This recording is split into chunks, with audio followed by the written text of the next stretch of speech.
Belkisin elimin en güzel oğlusun.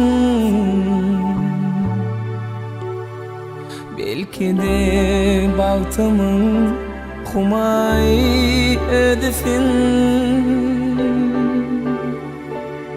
Elimde suratın, gözümde sıyratın, kalbimi gülledin, aşkımın yadısın.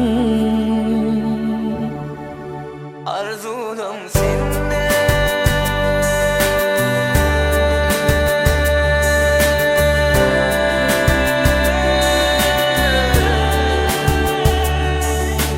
bahtıma nur saçan yıldızısın ya.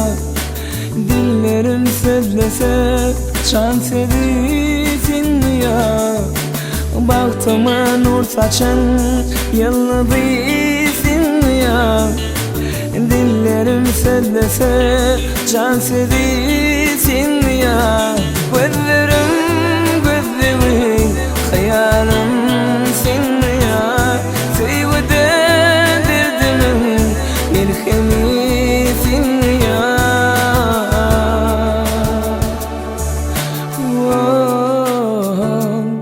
Belkisin elimin en güzel oğlusun. Belki de altımın humayı ödesin. Elimde suratın, gözümde seyratın, kalbimi gülledin, aşkımın yadısın. Arzudum seninle,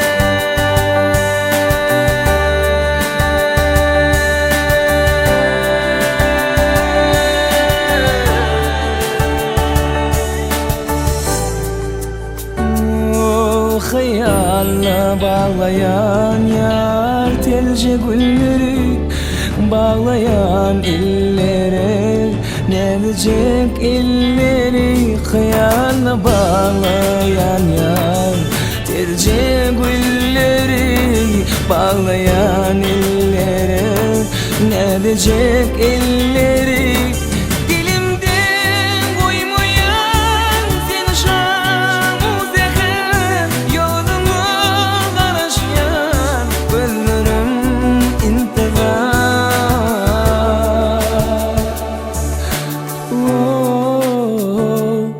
Belkisin elimin en güzel oğlusun. Belki de baltamın kumayı ödesin. Elimde suratın, gözümde sıyratın, kalbimi gülledin, aşkımın